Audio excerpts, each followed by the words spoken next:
जेव्हापासून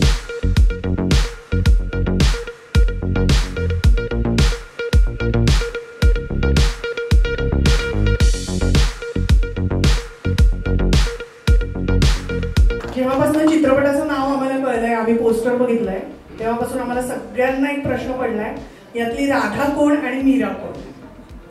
I think आम्ही आता चकून ठरवणार आहोत कोण राधा आणि कोण मीरा आहे, किंवा आपण रिलीजपर्यंत वाट बघूया आणि मग त्याच्यानंतर प्रेक्षकांनी ठरवावं की कोण राधा आहे आणि कोण मीरा आहे. ह्याचं उत्तर आम्हाला सरांनी अजूनही दिलेलं नाही आहे. हेही एक कारण आहे की सरांनी आम्हाला कास्ट केलं, आमची नावं वेगळी आहेत सिनेमामधली, पण तेव्हा कोण राधा आहे आणि कोण मीरा आहे सरांनी नाही सांगितलंय, त्यामुळे अर्थात पण त्यासाठी अर्थात आपण सिनेमा रिलीज होण्याची वाट बघूया. मला वाटतं राधा आणि मीरा बरोबर कृष्ण पण आहे आपल्या बरोबर, तर कश्मीर महाजनी याला मी स्टेजवर येण्याची. तू सांगणार आहेस कोण राधा आहे कोण मीरा आहे? मला माहिती आहे, पण आता सांगितलं तर इकडे आमचे बॉस बसले फटके पडतो नंतर. I guess you should watch the film. चित्रपट पहा आणि त्यानंतर कळेल. मला एवढं माहितीये की ह्या दोघींना अजूनही माहित नाही की यातली राधा आणि मीरा कोण आहेत, आणि त्यामुळे ते डॉच करतात नेहमी तो प्रश्न. त्यांना अजूनही ते उलगडले नाही कोण. मला माहिती आहे एक्झॅक्टली कोण आहे राधा कोण Meera, but I think you should watch the film. चित्रपट पहा. इट्स खूप श्रीमंत, खूप छान, खूप मोठा चित्रपट आहे. आणि व्हॉट आय लाईक इज की युजली पीरियड ड्रामा असला की बजेट मोठं आणि श्रीमंत आपण मला त्या प्रश्नाकडे यायचंय. याच्या आधीची तुझी फिल्म होती फुलवंती, पीरियड ड्रामा होता आणि एक वेगळा लुक होता, आणि आता तू जेन्झी लुक मध्ये दिसतोयस. म्हणजे काय हे ठरवून आहे का काय होत गेलंय काय? नाही, ठरवून असं नाहीये, पण हो मी आता गेल्या वर्षी फुलवंतीबाईंचा शास्त्री गोवा म्हणून दिसतो, यावेळेस एका राधेचा आणि मीरेचा कृष्ण म्हणून दिसणार आहे. काही ठरवून नाहीये. मी कुठल्या मुद्द्यावर येत होतो की युजली पीरियड ड्रामा केला आपण की बजेट्स मोठी वगैरे वापरतो. पहिल्यांदा एक जेन झीची रोमॅन्टिक फिल्म आहे, पण तरीही भव्य दिव्य आणि श्रीमंत स्केलवरती शूट झाली. पहिल्यांदा एक रोमॅन्टिक फिल्म ही थोड्याफार प्रमाणात पुण्या मुंबईच्या बाहेर पडून एका खूप मोठ्या ग्रँड स्केलवरती ग्लॅमरसली शूट झाली आहे मराठीमध्ये. सो ते मला असं वाटतं एक खूप मोठं वैशिष्ट्य आहे चित्रपटाचं. राईट. मृण्मयीला मला विचारायचं आहे, मृण्मयी आजपर्यंत आम्ही तुला नटसम्राट मध्ये बघितलं, चंद्रमुखी मध्ये बघितलं, तुझा लुक या चित्रपटाच्या मनात तिथे वेगळा होता, तर हा लुक वेगळा आहे आणि तो खूप छान कॅरी केलेला दिसतोय, खूप छान दिसतेस त्याच्यात. तर काय विचार होता की थोडंसं पठडी बाहेर जाऊन आपण हे वेगळं करावं, आणि काही टेन्शन काही भीती काय सांगशील? खोटं नाही बोलणार कारण सर समोर बसलेत, पण मला वाटतं की नटसम्राट मध्ये सुद्धा महेश सरांचं दिग्दर्शन होतं, किंवा याच्या आधी ध्यानीमनीमध्ये आम्ही एकत्र काम केलं. तर मला वाटतं की माझ्या करिअरमध्ये सरांनी जेवढं वेगवेगळ्या भूमिकांमध्ये मला बघितलेलं आहे तेवढं मी पण स्वतःला कधी बघितलेलं नाहीये. मी स्वतःवरतीच कदाचित शिक्का मारून मोकळी झाली असते की कॅरेक्टर रोलमध्ये कदाचित मी जास्त कम्फर्टेबल असते. आणि जेव्हा त्यांनी ह्या रोलसाठी मला विचारलं, म्हणजे सिनेमासाठी विचारल्यावर मला पहिल्यांदा असं वाटलं की दुसऱ्या रोलसाठी ते माझा विचार करताय, आणि त्यांनी लुक दाखवला आणि ते म्हणले की तू फक्त विश्वास ठेव, आणि त्यांनी सगळं करून घेतलं. त्यामुळे हे जे काही, आणि त्याच्यानंतर मला तो कॉन्फिडन्स आला की मी असं काहीतरी पुल ऑफ करू शकते म्हणून, आणि ऑब्व्हियसली तो मग आयुष्यभर पुरला कॉन्फिडन्स. पण याचं पूर्ण श्रेय हे महेश सरांनाच जातं, कारण त्यांनी जर का विचारलं नसतं किंवा त्यांनी सगळ्यात पहिल्यांदा मला असं इमॅजिन केलं नसतं तर ते ऑफकोर्स पडद्यावरती बघता आलं नसतं, आणि मला सुद्धा ती बाजू स्वतःमधली एक्सप्लोर करता आली नसती. पण मी खूप एन्जॉय केलंय हे सगळं शूट, खूप एन्जॉय केलंय. फक्त भयंकर थंडी होती आणि कपडे वेगळे होते, तर जॅकेट घालण्याची मुभा काश्मीरला होती आणि मला नव्हती, ते मात्र मला प्रकर्षाने आठवत आहे. माझ्याशी भांडणं खूप एन्जॉय केलंस तू, ते नंतर बघू आपण. पण नंतर मला मित्र मिळाला, म्हणजे आयुष्यभरासाठीचा मित्र मिळाला, पण अर्थात ही सगळीच प्रोसेस आम्ही खूप एन्जॉय केली. नाईस. सुरभी, मला तुला विचारायचं आहे की कश्मीर आणि मृण्मयी सारखे अनुभवी ऍक्टर आणि पहिला चित्रपट दिग्दर्शक आहेत महेश मांजरेकर, तर काय सांगशील आणि कशी मिळाली ही भूमिका तुला? मला वाटतं कश्मीरच माझा पहिला हिरो असणार होता, कारण की मला जो पहिले पिक्चर आला होता त्याच्यात पण कश्मीरच हिरो असणार होता. फॉर सम रिझन मी तो केला नाही, आणि मला प्रवीण तरडे यांचा फोन आला की तुला थोड्या वेळात महेश मांजरेकर हे फोन करणार आहेत. तिथेच माझं धडधड धडधड असं सुरू झालेलं.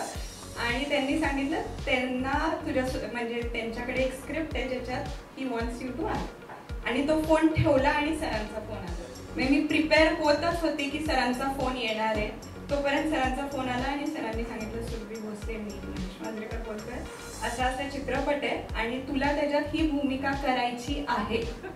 करणार आहेस का? लुक टेस्ट घेतो, ऑडिशन घेतो, नथिंग डुईंग, तू ही भूमिका करणार आहेस. तर मी थोडीशी म्हणजे आय वेंट ब्लँक की महेश सर मला सांगतात करायची आहे. सर म्हणले मी पुण्याला येतो, तुला सगळी स्क्रिप्ट ऐकवतो. तेव्हा काश्मीर मी आणि सर भेटलेलो होतो. सरांनी सगळं ऐकवलं आणि मी म्हटलं सर प्लीज मला 2 दिवस देता का? म्हणजे that is because I was skeptical की मला महेश सरांसोबत काम करायचं. आणि सरांनी मला 2 दिवसांनी फोन केला की मी तुझी काही लुक टेस्ट वगैरे घेणार नाही, I have seen you and I want you to do this. अशी मला ही मूवी मिळाली आणि I take this opportunity to thank sir की सरांनी माझ्यावर एवढा ट्रस्ट दाखवला. हॅव्हिंग कश्मीर, हॅव्हिंग मृण्मयी, संदीप दादा आणि सगळे एवढे छान अनुभवी लोकांसोबत मला काम करायला मिळालं. But it was all Mahesh sir. सरांनी माझ्याकडनं प्रत्येक सीन जसा हवा तसा करून घेतला. नमस्कार सगळ्यांना. मी अनेक चित्रपट महेश सरांबरोबर केलेले आहेत, पण हा चित्रपट माझ्यासाठी खूप स्पेशल आहे.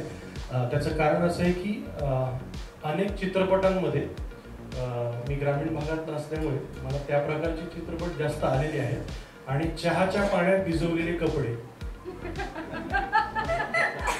हे जास्त वेअर केलेत मी सिनेमामध्ये.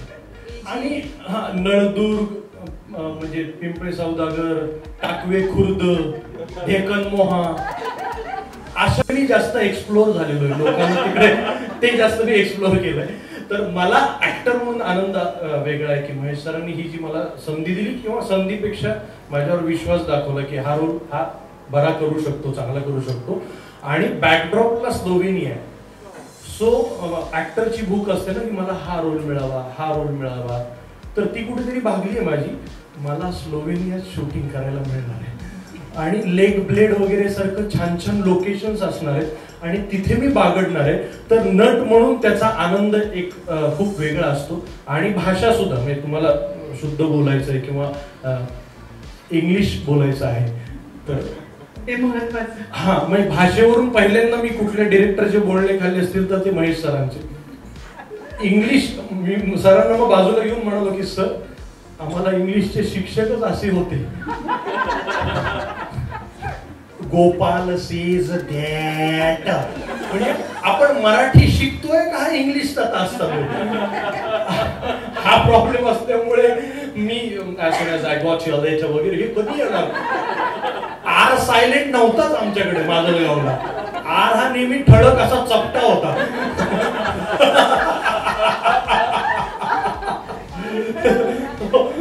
सायलेंट काही नाही, आवाजही मोठा. त्यामुळे आणि या टीम बरोबर काम करण्याची संधी मिळाली किंवा त्यांना माझ्यासोबत काम करण्याची संधी मिळाली. कश्मीरची खूप वर्षापासून इच्छा होती की मला एकदा स्क्रीन शेअर करायचं आहे संदीप पाठक बरोबर.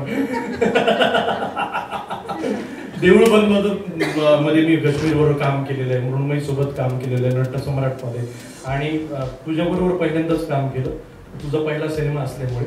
आणि महेश सरांबरोबर वेगवेगळ्या जॉनरचे सिनेमे मला करायला मिळाले आणि मी खूप स्वतःला नशीबवान समजतो की इतक्या चांगल्या चांगल्या दिग्दर्शकाबरोबर काम करण्याची संधी मला मिळाली. कारण अभिनेता नट हा ग्रूम होत असतो, त्याची ग्रोथ होत असते जेव्हा तुम्ही चांगल्या डिरेक्टरच्या हातात पडता. त्याच्यानंतर जी कलाकुसर तुमच्या सोबत सुरू होते त्यांनी तुम्ही घडत असता असं मला वाटतं. की मी नाटकातून आलेलो असल्यामुळे महेश सरांबरोबर काम करताना आम्ही अनेक नाटकातून आलेल्या अभिनेत्यांनी कॅमेरा शिकला, कॅमेराचं तंत्र शिकलं, त्यातली सहजता जर शिकलो असू तर त्यात महत्वाचं नाव आहे महेश सरांचं की त्यांच्यामुळे आम्ही कॅमेरा फ्रेंडली झालो आणि ते आमचे फ्रेंड झाले. थँक्यू. तुमचा चित्रपट म्हटला की काहीतरी वेगळं बघायला मिळणार हे ठरलेलं असतं. तर खरं तर आपण बघतोय की मराठी चित्रपट हा अनेक मराठी चित्रपट हे लंडनला जाऊन शूट होत आहेत. तुम्ही एक चित्रपट लंडन मध्ये शूट केलाय, पण एक राधा एक मीरा यासाठी स्लोवेनिया निवडावं यामागे काय विचार होता? नाही, लंडन आता मला वाटतं की इंडियातल्या लोकांना लंडन में त्यांच्या स्वतःच्या कॉलनी इतकंच वाट असेल, इतकं दिसलंय. लंडन म्हटलं की माझ्या छातीत धडधडतं, कारण त्या सबसिडीमुळे इतके पिक्चर झाले लंडनला. मला हा पिक्चर फॉरेनला करायचा होता आणि पहिल्यापासून ठरवलं होतं मला लंडन करायचं नाही. हे स्लोवेनिया म्हणतात, स्लोवेनिया, इटली सगळीकडे आम्ही शूट केला पिक्चर, म्हणजे ग्लेशियरमध्ये शूट केला आहे सगळीकडे. आणि आमचा प्रोड्युसर म्हणजे हा पिक्चर अशक्य झाला असता. आमच्या प्रोड्युसरला अविला मी कायम सँटा क्लॉज म्हणतो, तर तो करायचं आणि काहीच नाही तिकडे, म्हणजे काही जे हवं ते. आणि वी वर देअर, म्हणजे मला सुद्धा आम्ही ह्या पिक्चरच्या मी रेकीला सुद्धा गेलो होतो. किती दिवस होतो आम्ही, आपण 7-8-10 दिवस फिरलो असतो. म्हणजे बल्गेरियापासून अख्खं ईस्टर्न युरोप आम्ही पायदळी तुडवलं. आणि त्या सगळ्या प्रोसेसमध्ये मी स्लोवेनिया बघितलं.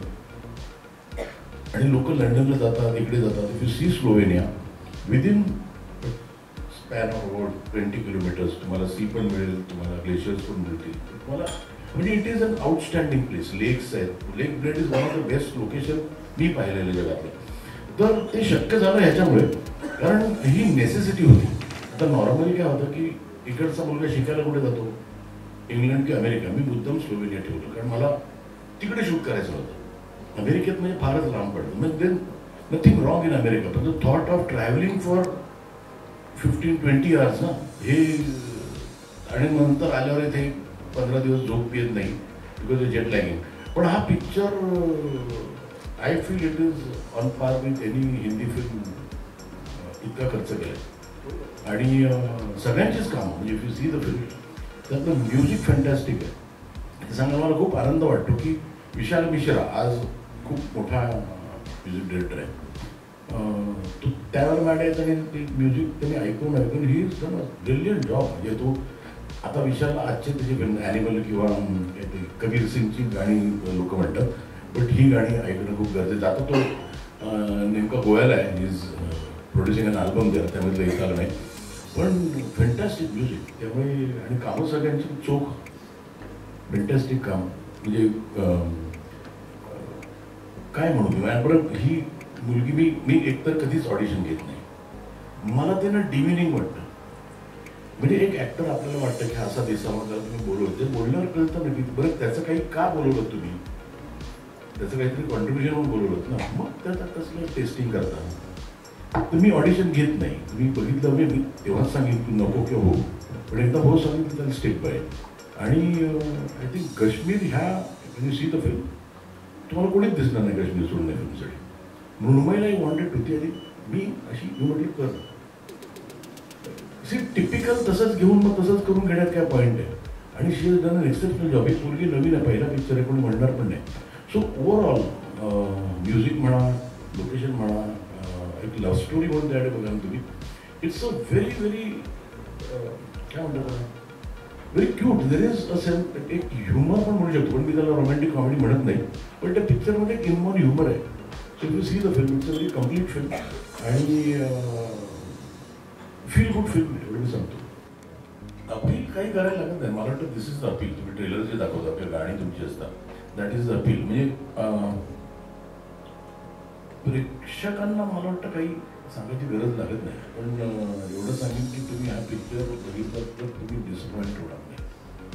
इट इज पुन्हा प्रेमात पडायची इच्छा होईल एवढं मी सांगतो. मी आज जवळजवळ सिनियर सिटीजन आहे, पण मलाही असं वाटतं की यार ते बघितल्यानंतर you really feel that you fall in love. म्हणजे प्रत्येकाला त्या ऑडियन्समध्ये प्रत्येकाला वाटेल की आय शुड फील लव्ह असा सिनेमा आहे. आणि तुम्ही फॅमिली बरोबर छान एन्जॉय करा असा सिनेमा आहे. नो वेअर विल यू बी एम्बॅरेस्ड की अरे फॅमिली बरोबर बघतोय पिक्चर. तर it is a very wholesome film, entertainment wise, music wise, presentation wise. या एवढंच नक्की. काश्मीर काही नाही, 7 फेब्रुवारीला म्हणजेच प्रेमाच्या आठवड्यात चित्रपट रिलीज होतोय, व्हॅलेंटाईन वीकमध्ये. सो तुमच्या आयुष्यातल्या राधा, मीरा, कृष्ण जो कोणी असेल त्याच्याबरोबर जाऊन बघा. कोणी कंस असेल जर का तुमच्या घरात, त्यालाही घेऊन जा. Everybody is welcome. सगळ्यांना आवडेल असा चित्रपट आहे. 2.5 तास आतमध्ये बसून थिएटरमध्ये बसून you'll feel good about your self असं मला वाटतं. हा चित्रपट पाहिल्यावर you'll feel good about life, you'll feel good about your self आणि छान बाहेर पडाल तुम्ही. एक छान मूड घेऊन तुमच्या धकाधकीच्या आयुष्यात काय जे तुमचे प्रॉब्लेम्स असतील, स्ट्रेस असेल, तर हे 2.5 तास चित्रपटगृहात बसल्यानंतर तुम्हाला छान वाटेल, सगळं आयुष्य छान वाटेल, असा चित्रपट आहे. त्यामुळे बघा. मला असं वाटतं की प्रत्येकाचं प्रेम हे वेगळं असतं, ते जगा वेगळंच असतं. तर असंच काहीतरी इथे सुद्धा बघायला मिळणार आहे. आणि दुसरी महत्वाची गोष्ट म्हणजे हा जो सिनेमा आहे तो मोबाईलच्या स्क्रीनवरती बघण्याचा मुळीचाच नाही आहे. सिनेमा हा थिएटरमध्ये जाऊन घेण्याचाच एक्सपिरियन्स आहे. कारण ज्या पद्धतीने प्रोड्युसरचं मन आणि प्रोड्युसरनी केलेला खर्च हे सगळंच या सिनेमामध्ये दिसणार आहे. आणि ते 70 mm वरती तो अनुभव घेण्यासाठी प्रत्येकाने थिएटरमध्ये जाऊन बघितला पाहिजे. शक्यतो एका कृष्णाला किंवा राधेलाच घेऊन जा. तिघं गेला तर काश्मीर फारच भयंकर अपील करतोय सगळ्यांना घेऊन जा म्हणून. तर जाताना जरा सांभाळून जा, पण नक्की जा.